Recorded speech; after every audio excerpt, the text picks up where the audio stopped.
We've just got numbers of Axis. Axis has put out the numbers for Himachal. Let's try and look at what the Axis numbers are for the state of Himachal Pradesh. And does this bring a surprise? Is there a different story to tell?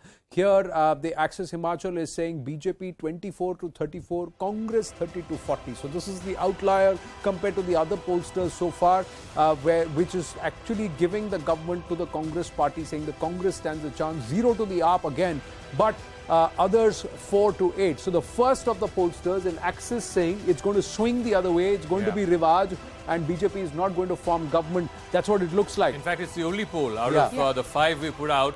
This is the only poll which is suggesting that the Congress is ahead. The Congress will win the state of Himachal and not. Again, the one factor that Axis has on the higher side compared to all the others is the others. Yes. It's 4 to 8. The others had 0, 1, 2, 3. I think 3 was the highest that I saw. But even at the lower end, if there are 4 to 8 independent or rebel candidates coming back as MLAs, I think that's going to be a critical factor. And maybe that is what is eaten into the BJP's figure. Axis, of course, is a reputed pollster. I don't want to doubt his figures. But like I said, he seems to be, in this case, at least the outlier poll. 4 out of 5 are saying BJP will win. He's the one who's saying that perhaps that's not that easy. Interesting this, that and we'd have to see how much of the vote share change it is, because largely most of the others, the exit pollsters, have said a 3 to 4% vote share edge for the BJP over the Congress party. Correct. If this is what is going to stay eventually, this is the only outlier. Yes. So let's try and look at all of this together, ladies and gentlemen. Let's call out the multi-poll of polls in terms of all of it together, and we'll try and get it on the magic wall for Zaka to also try and break it down. But if you were to see, we've just added, what we've added is access to this entire number. Let's try and bring it in closer, and we would see that Jan Ki Baat, P-Marq, the ETG survey, and you had India TV. All of them give government comfortably to the BJP. The only one which has said that the BJP will not form government is Axis. Axis has said that the party that will form the government is going to be Congress. So it will be the traditional switch, the Rivaj which has happened, that ek baar tum, ek baar main in Himachal. That's exactly how it will play out. But will the Congress be comfortable with this kind of a number? Will they take this? 30 to 40 is the band, a 10-seat band. 24 to 34, again a 10-seat band, but the BJP just given just right on the halfway mark. With the others, which Zaka also pointed out, 4 to 8 seats to the others. Now that's significant in terms of shift. Now whether will that actually play out, or would you see the overall other average and you would lean to that? Lean to the outlier or lean to the general trend? You know, like I said, I don't have the Axis numbers, so I've written it by hand.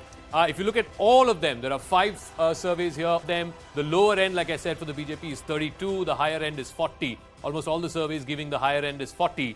The only one that is not giving them that is Axis, 24 to 34. Whereas, again, in the Congress, the lower end is 20. The highest end is 34. Again, 34 would be one short of majority. None of these 5 polls are giving majority to Congress. Axis is the outlier in this case. 30 to 40. Even at the lower end, they are saying that the Congress is far closer to forming government than the BJP is. And of course, at the higher end at 40, that would mirror something like what they got last time around. In 2012, they got 38.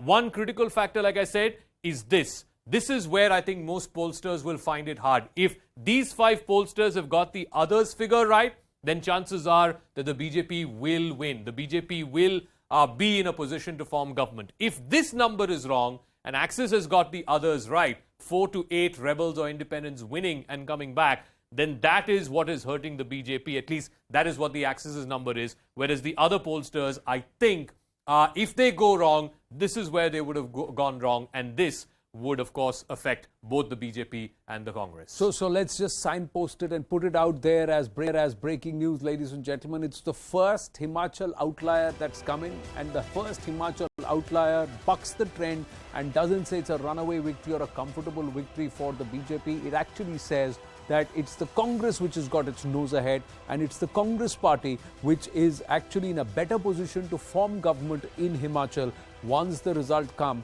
on the 8th of December. So that's what the Axis poll says. It's the first outlier that emerges as far as the Himachal polls.